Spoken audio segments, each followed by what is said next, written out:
We all have or have had locals.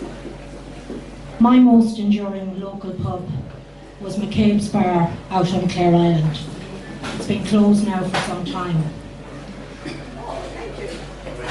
I first went to Clare Island on a January 6th in the early 1980s, and after a very rough maiden journey, I was damn glad to get inside the pub, which just had a generator and a lot of dodgy looking men in there. Never. If McCabe's Bar could open up again and its walls tell some tales, the author here, Kevin Martin, would have to add a new chapter to his wonderful book, Have You No Homes to Go To? The History of the Irish Pub. I'll just think of one story from that pub. It was a November day sometime in the 1970s. It was Pension Day, a Friday, and all the elders of the island gathered down at the quay to collect their pension in the adjacent post office and go into the pub, which was a shop as well, and do their shopping, which could probably take half the day, and then convene up at the bar with their half ones of whiskey and their bottles of Guinness and talk about island affairs, national affairs and international affairs.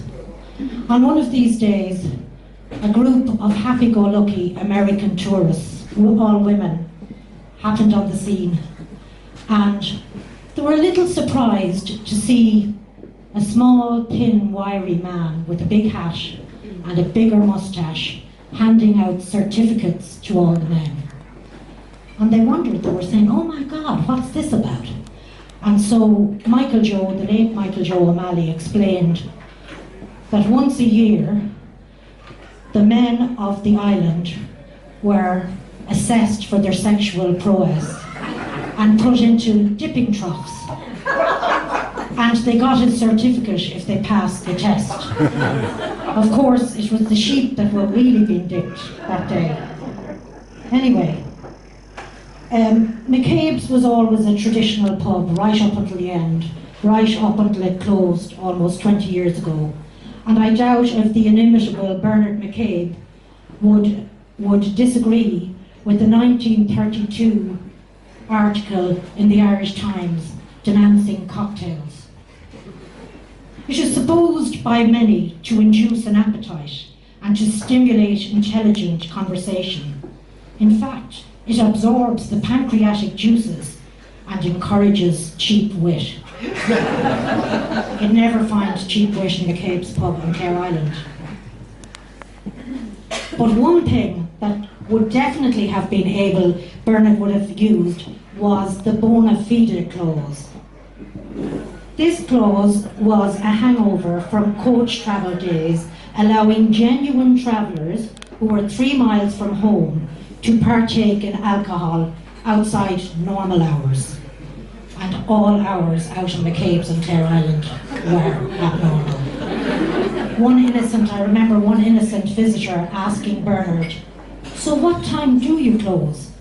And he just said, sometime in October. Since I'm from Dublin myself, my local during my student days was Grogan's or the Castle Lounge. It never capitulated to the trendy, cosmic clones that are bars nowadays. But another pub, a famous pub, the Brazen Head, I only visited for the first time last November. It's reputedly the oldest pub in Dublin, and its many nooks and crannies and a graffiti from 1720 tell its cross-century story. However, it's a little pub in the Midlands that has verified through archaeological evidence that it was a watering hole for pilgrims going to Clonmacnoise in 900, from about 900 AD. It's called Sean's Bar in Athlone. Whether St. Patrick stopped there on his way to Croagh or Croagh Patrick is a moot point. But those who have read Kevin's wonderful book will know that he didn't really need a high stool. he had his own personal brewer, Meskin, who doubled as a confessor as well. That was very handy after those 40 days and 40 nights up on top of the reek. For this, it is serendipitous then that the author, Kevin Martin, was sitting in the shadow of Croagh Patrick on Bertra Beach when he was inspired by his muse, Meskin I hope, to transform the sober text of a master's thesis into an intoxicating and full-bodied book. It's a yarn of colourful anecdotes, traditions, fascinating facts, all spun into a compelling narrative.